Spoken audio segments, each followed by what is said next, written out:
कहते हैं कि चीन हमेशा कई साल आगे की सोचकर काम करता है, लेकिन इस वक्त चीन कोरोना वायरस के मुद्दे पर पूरी दुनिया में अकेला पड़ चुका है और दुनिया में फैली इस महामारी की पूरी जिम्मेदारी चीन पर डाली जा रही है। दुनिया के सारे नुकसान का आरोप चीन पर लगाया जा रहा है। तो क्या ऐसे में चीन ने इन सभी आरोपों से निकलने का कोई रास्ता खोज लिया है? क्या चीन कुछ ऐसा करने जा रहा है कि अभी तक उस पर दुनिया का ध्यान ही नहीं गया? दरअसल इस वीडियो में आगे मैं जो भी आपको जानकारी दूंगा उसके सही होने का दावा मैं नहीं करता, क्योंकि यह पूरी तरह से मेरी अपनी राय है और यह केवल एक संभावित विश्लेषण है, लेकिन हो सकता है कि यह वीडियो आगे चलकर सही साबित हो। तो चलिए हाल ही में चीन और उत्तर कोरिया के बीच कुछ ऐसी घटनाओं का विश्लेषण करते हैं जो यकीनन आपको भी चौंका सकती हैं। दरअसल आप सभी को मालूम है कि लगभग 20 दिनों तक उत्तर कोरिया का तानाशाह किम जोंग उन गायब रहने के बाद अचानक ही सबके सामने आ गया और जैसे ही उत्तर कोरिया का तानाशाह सबके सामने आया, उसने एक फर्टिलाइजर फैक्ट्री का उद्घाटन किया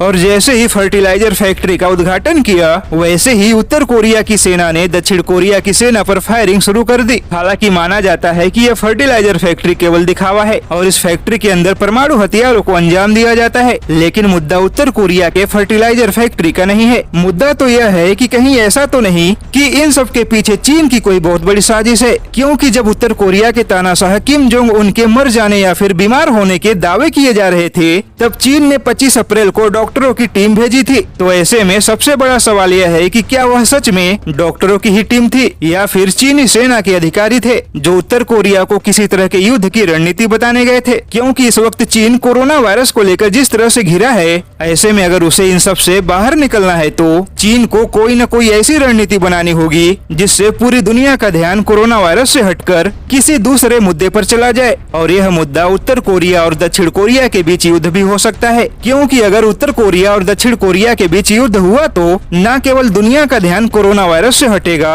बल्कि अमेरिका को भी दक्षिण कोरिया के समर्थन में युद्ध करना पड़ेगा। यानी कि जो अमेरिका अभी कोरोना वायरस के मुद्दे पर चीन को घेरने में लगा है वही अमेरिका युद्ध में फंस जाएगा। तब पूरी दुनिया का ध्यान चीन से हटकर उत्तर कोरिया और दक्षिण कोरिया के युद्ध पर चला जाएगा। ऐसे में हो सकता है कि किम जोंग उन का 20 दिनों तक गायब रहना, चीन का उत्तर कोरिया में डॉक्टरों की टीम भेजना और फिर किम जोंग उन का बाहर आना और बाहर आते ही दक्षिण कोरिया पर फायरिंग करना, यह सब चीन की एक चाल हो सकती है। वैसे यह वीडियो सिर्फ एक संभावित विश्लेषण है, क्योंकि चीन अपने आप को बचाने के लिए किसी भी हद तक गिर सकता है।